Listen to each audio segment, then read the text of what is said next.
Apa kata Nabi? Wa innal alim la yastaghfiru lahu man fis samawati wa man fil ardi hatta al-hitanu fil ma. Masyaallah.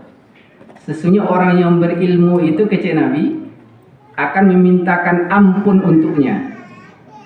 Siapa saja makhluk yang ada di langit, siapa saja makhluk yang ada di bumi, sampai seluruh ikan yang ada di air, semuanya memintakan ampun untuk orang yang menuntut ilmu tadi. Masya Allah. Kita hitung ikan gini Bapak Ibu, yang ada di air gini kan, di air, tawar, air, asin. Masya Allah. Dengan syarat ilmu tadi untuk dua kepentingan, untuk diamalkan, lalu untuk diajarkan.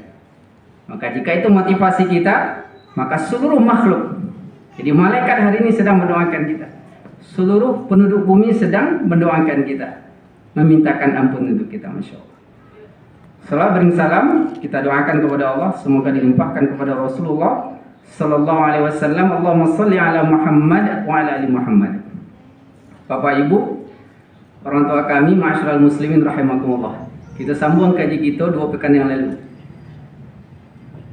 Sebelumnya kita membahas tentang makna dari kalimat la ilaha illallah. Asyhadu an la ilaha illallah. Aku bersaksi, aku menyatakan, aku berjanji, aku bersumpah. Tidak ada ilah, tidak ada yang layak disembah, dipatuhi, dicintai kecuali hanya Allah. Tapi kecil Allah, ada 2 kelompok manusia yang mengucapkan kalimat la ilaha illallah itu. Kita kunci kaji seketik sebelum lanjut ke syahadat yang kedua. Apa kecil Allah dalam Quran surah Al-Baqarah 165? Wa minan nasi, di antara manusia-manusia tadi. Kok tujuannya kawak Bapak Ibu? Kalau ke orang kafir udah selesai rasanya. Wa minan nasi, di antara orang-orang yang mengucapkan la ilaha illallah tadi, kecil Allah, may yattakhidhu min dunillahi andada. Orang yang mengambil selain Allah tandingan-tandingan untuk mereka jadikan juga sebagai Tuhannya, sebagai ilahnya. Jadi di samping Allah ada dinya tandingan-tandingan. Salat, malam tahajudnya, menanginya membaca Quran, menanginya minta ampun kepada Allah, haji, umrah berkali-kali. Tapi di luar itu, inyo dia punya di luar Allah yang inyo cintai, yang inyo takuti. Itu terjadi pada manusia itu kecil Allah. Yuhibbunahum kahubbillah. Bahkan dia mencintai selain Allah itu seperti cintanya kepada Allah. Siapa orang itu? Dalam ayat ini adalah orang-orang yang zalim. Lalu kelompok yang kedua, walladzina amanu, dan betul-betul beriman. Siapa betul-betul beriman itu kecil Allah, asyaddu hubban lillah.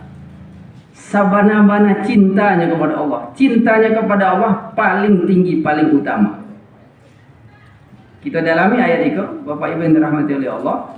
Siapa yang dimaksud dengan andada tadi?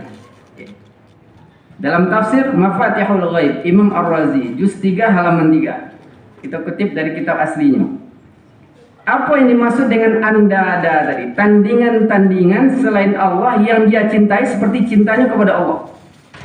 Dia cinta kepada Allah, tapi kepada selain Allah dia cinta juga. Maka kecek beliau, wa huwa anna kulla syai'in syaghalta qalbaka bihi siwallahu ta'ala faqad ja'altahu fi qalbika niddan lillah. Apa saja yang menjadikan hatimu sibuk kepada selain Allah, maka itu berarti kamu telah menjadikan pada hatimu ada tandingan kepada selain Allah. Jadi apapun membuat hati kita itu bisa dipalingkan dari Allah. Apa bisa memalingkan dari Allah itu? Bisa yang ada dalam diri awak. Itu disebut dengan hawa nafsu. Nanti kita dalami, ada namanya kebutuhan fisik, ada naluri. Di luar manusia tadi, ada manusia, keluarga, bisa membuat dia lebih cintai daripada Allah. Apalagi di luar dirinya, harta bisa membuat manusia jatuh, lebih cinta harta daripada Allah. Apalagi jabatan. Makanya bagi orang yang penting ada harta, ada jabatan, mau halal haram tidak peduli. Meskipun yang sholat, meskipun boleh jadi di muka namanya atau haji. Kita berlindung kepada Allah akan hal tersebut. Bapak Ibu yang dirahmati oleh Allah Subhanahu wa ta'ala.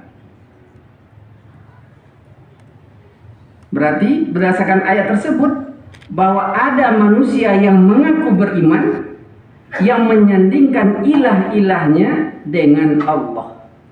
Nah, itu kesimpulan dari Al-Baqarah 165. Siapa mereka masih beriman ini? Ini yang menjadi evaluasi kita. Apakah kita baru menjadikan Allah itu sebagai ilah hanya ketika di masjid? Ketika sholat tadi. Setelah selesai sholat, selesai di masjid, ketika di rumah, Allah tidak jadi ilah lagi.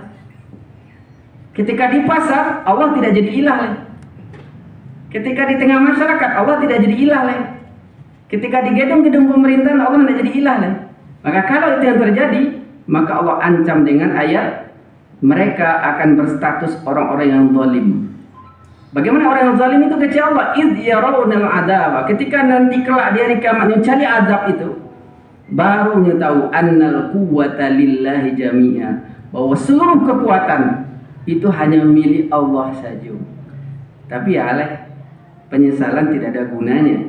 Wa annallaha syadidul adab, dan Allah maha bersangatan adabnya. Berlindung kita kepada Allah. Inilah letak pentingnya kita menanamkan kalimat la ilaha illallah itu sebagaimana yang Allah gambarkan seperti pohon yang baik, akarnya kokoh menancap, batangnya menjulang ke langit, lalu kemudian menghasilkan buah setiap musim, yang buah itu ketika dimakan itu akan menyehatkan yang memakannya. Ketika dia sakit, maka buah itu akan menyembuhkan penyakitnya. Itulah sosok seorang mukmin yang amalnya itu lahir dari kalimat la ilaha illallah. Sehingga nan kaluanan banyak-banyak saja. Baik itu di masjid atau di luar masjid, di rumah atau di luar rumah, di pasar, di kantor, di tempat kerja, di gedung pemerintahan. Ini menjadi evaluasi kita hari ini umat Islam yang jumlahnya 2 miliar. Di Indonesia 85 sampai 90%. Tapi kondisi kita jauh dari kondisi yang digambarkan seperti pohon yang baik tadi. Buah yang banyak, buah yang justru dimakan jadi penyakit. Buah yang kalau dimakan justru malah membuat orang lain jadi tambah susah. Keberadaan manusia yang masih tadi mengaku beriman. Bapak Ibu jamaah yang dirahmati oleh Allah Subhanahu wa taala. Padahal makna la ilaha illallah adalah menafikan, menghilangkan, menghancurkan semua ilah. Apa ilah? Ilah itu yang kita jadikan tempat bergantung, yang kita cintai, yang kita patuhi.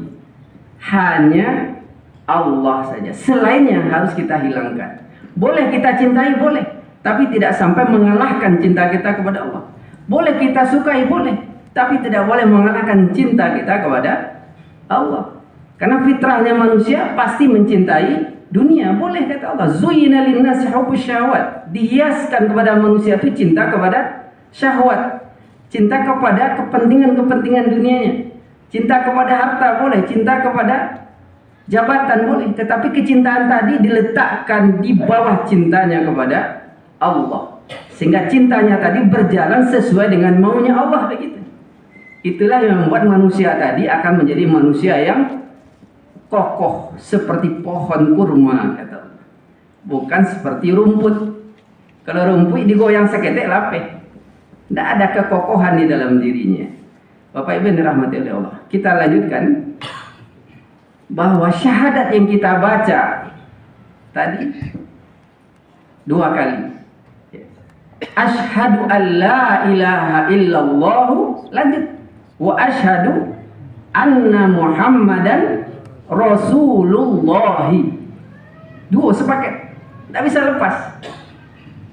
Bahwa kita berjanji, kita bersumpah bahwa tidak ada ilah kecuali hanya Allah. Lalu berikutnya wa asyhadu, kita menyatakan, berjanji, bersumpah bahwa Muhammad itu Rasulullah. Nah, itu yang kita dalami ini. Apa makna dari anna Muhammadan Rasulullah? Apakah hanya sekedar pengakuan bahwa Rasul itu utusan Allah. Indah. Bukan sekedar awak mengetahui, oh Nabi Muhammad itu utusan Allah, enggak. Tapi di dalamnya memuat janji, sumpah untuk hanya menjadikan Rasulullah sebagai tauladan di dalam mengilahkan Allah, di dalam menuhankan Allah. Karena Rasul adalah manusia serupa kita. Maka Allah utus Rasul tadi untuk memberi contoh kawa bacaro patuh kepada Allah, bacaro mencintai Allah, bacaro tunduk kepada Allah, bacaro menghancurkan seluruh ilah selain Allah, menempatkan seluruh cinta kita kepada dunia ini di bawah cinta kita kepada Allah. Jangan sampai dikalahkan cinta kita kepada Allah oleh seluruh cinta kita kepada yang ada di hadapan kita hari ini. Itulah makna dari wa asyhadu anna Muhammadan Rasulullah. Nah, makanya bunyi ayatnya insyaallah sering kita dengar dari guru-guru kita, Al-Ahzab 21, laqad kana lakum fi Rasulillahi uswatun hasanah. Itu kalau kita terjemahkan secara bahasa, kalau terjemahannya Departemen Agama sesungguhnya segitu saja. Padahal secara bahasa itu di dalam ayat laqad saja itu 2 kali sungguhnya. Sungguh-sungguh kepada Allah. Lam itu ada sumpah.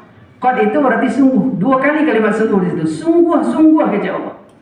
Kemudian susunan kalimatnya namanya khabar dulu baru mubtada. Fi Rasulillah dulu baru uswatun hasanah. Menunjukkan hanya pada diri Rasul saja. Tauladan, contoh. Berarti penekanannya sampai 3 kali. Tidak ada contoh di luar Nabi Muhammad. Jangan dicontoh manusia manapun. Kalau guru yang menyampaikan itu dalam rangka untuk menjalin, mencontoh Nabi. Yang dicontoh siapa? Bukan guru tapi Nabi. Itu yang dimaksud. Ya, karena memang Allah yang menjalin hal tersebut. Bagi siapa? Liman kana yarjullaha wal yawmal akhir. Bagi siapa saja yang menginginkan Allah, menginginkan pertemuan dengan Allah, menginginkan keridhaan Allah. Karena itu yang sebenarnya kita butuhkan dalam hidup dunia dan akhirat kelak. Wal yaumal akhir, dan keselamatan hidup kelak di hari akhirat. Pertanyaannya, bila Rasul kita jadikan sebagai sosok tauladan? Pertama, secara pribadi, seluruh akhlak Nabi itu Al-Quran. Itu kecil Aisyah. Ditanya sama Aisyah, ma khuluqun Nabi, ba akhlaknya Nabi, wahai Aisyah, kecil Aisyah, khuluqul Quran, seluruh akhlak Nabi itu Al-Quran. Maka secara pribadi gitu, ketika memenuhi berbagai dorongan yang ada dalam diri kita, maka contohnya Nabi Muhammad Sallallahu Alaihi Wasallam. Bila oleh kita contoh Nabi pada saat beliau sebagai kepala keluarga, karena Nabi juga menikah, Nabi juga punya istri, Nabi juga punya anak, Nabi memimpin istri, Nabi juga membina anak-anak. Maka ketika hari ini kita berumah tangga sebagai suami, maka jadilah suami yang meniru bagaimana Nabi membangun rumah tangga. Sebagai istri, maka kita kemudian mencontoh bagaimana Nabi menjelaskan bagaimana seorang istri di dalam berumah tangga, bagaimana sebagai seorang ibu di dalam berumah tangga.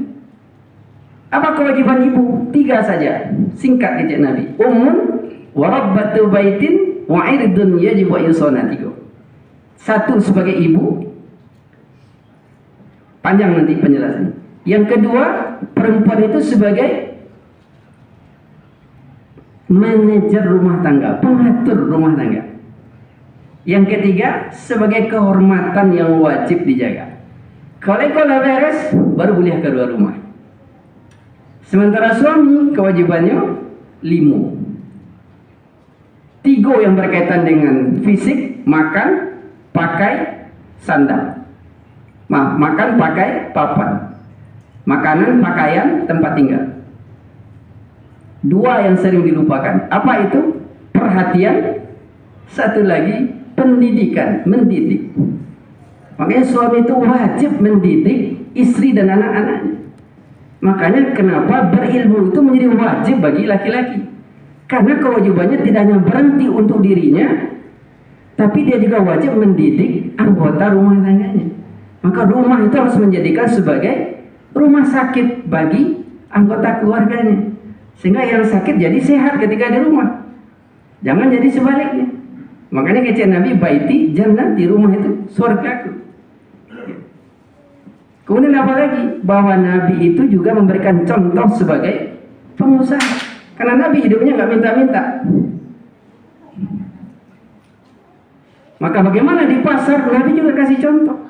Jadi Nabi tidak hanya mencontohkan bagaimana sholat. Sallu kama ra'aitumuni usolli, gitu. Nabi sholatlah kalian sebagaimana kalian melihat aku sholat. Tapi ketika di pasar, Nabi juga menurunkan panduannya, baik berupa perkataannya maupun perbuatan beliau maupun ketetapan beliau bagaimana ketika berada di pasar, bagaimana jadi penjual, bagaimana jadi pembeli. Makanya ada pembahasan fokus kita tentang fikih muamalah maliyah. Apalagi bahwa Nabi juga sebagai seorang pendidik, bagaimana menjadi guru. Sehingga kemudian lahirlah para sahabat. Seorang Mus'ab bin Umair, ini anak muda, berasal dari keluarga kaya raya, dari keturunan bangsawan. Diutus oleh Nabi pergi ke Madinah untuk membina masyarakat Madinah. Masya Allah, dia siap meninggalkan segala kemewahan hidupnya demi patuh kepada Nabi dalam rangka untuk menegakkan kalimat la ilaha illallah Muhammadur Rasulullah di Madinah. Masya Allah. Ketika dia meninggal syahid di perang Uhud, Mus'ab bin Umair nggak punya apa-apa lagi kecuali cuma satu helai kain kafan. Ditarik ke atas, tampak kedua kakinya. Ditarik ke bawah, kepalanya kelihatan. Siap untuk meninggalkan semua ilah selain Allah demi untuk hanya la ilaha illallah. Ini keberhasilan Nabi di dalam mendidik para sahabat-sahabat beliau. Inilah yang kita tiru. Bagaimana kita mendidik keluarga kita, anak kita, istri kita. Kita yang mama-mama mendidik anak keponakan kita. Karena inilah tantangan terbesar hari ini. Karena proses pendidikan itu diabaikan hari ini. Khususnya dalam rangka apa tadi? Menjadikan kalimat la ilaha illallah sebagai standar, landasan, pondasi di dalam berpikir, berkata, berbuat. Tiga-tiga itu standarnya harus la ilaha illallah. Itu yang dididik oleh Nabi. Sehingga lahirlah orang yang berkepribadian Islam namanya. Pola pikirnya Islam karena standarnya la ilaha illallah. Pola sikapnya Islam karena standarnya la ilaha illallah. Ucapannya yang keluar semuanya untuk menyelamatkan orang. Makanya siapa orang Islam itu kata Nabi? Al-muslim man salimal muslimuna min lisani wa yadi. Siapa orang Islam itu kata Nabi? Orang yang dengan lisannya, tangannya selamai orang lain. Itu orang Islam. Tapi karena lisan kita orang jadi bermasalah, orang jadi ribut, orang jadi sase. Ini bahayanya. Karena tangan kita orang jadi celaka, jangan sampai. Ya. Ini yang nanti kita detailkan nih Bapak Ibu. Ini kunci-kuncinya dulu. Ya. Siapa lagi? Nabi juga sebagai pendakwah. Kalau tidak Nabi dakwahkan Islam ini nggak mungkin sampai ke tanah Minang. Karena Nabi dulu di Makkah, bara jauhnya sampai ke mana?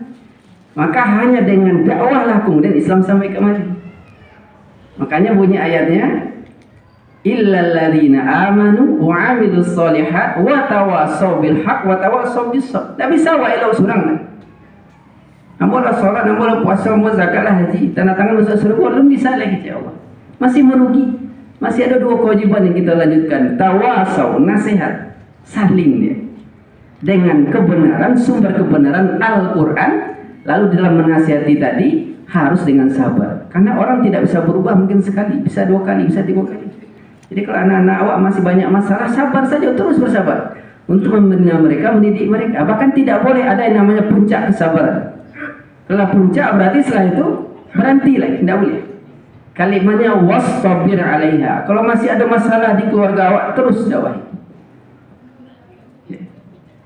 Bapak Ibu dirahmati Allah. Kapan lagi Nabi ditauladani? Ketika beliau sebagai manusia berhadapan dengan manusia yang lain yang tidak beriman. Nabi juga punya panduan bagaimana kita berhadapan dengan non-muslim.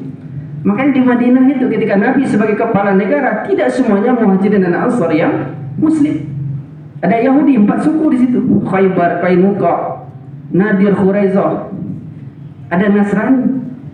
Tapi Nabi bisa memimpin mereka yang melahirkan kerahmatan di situ.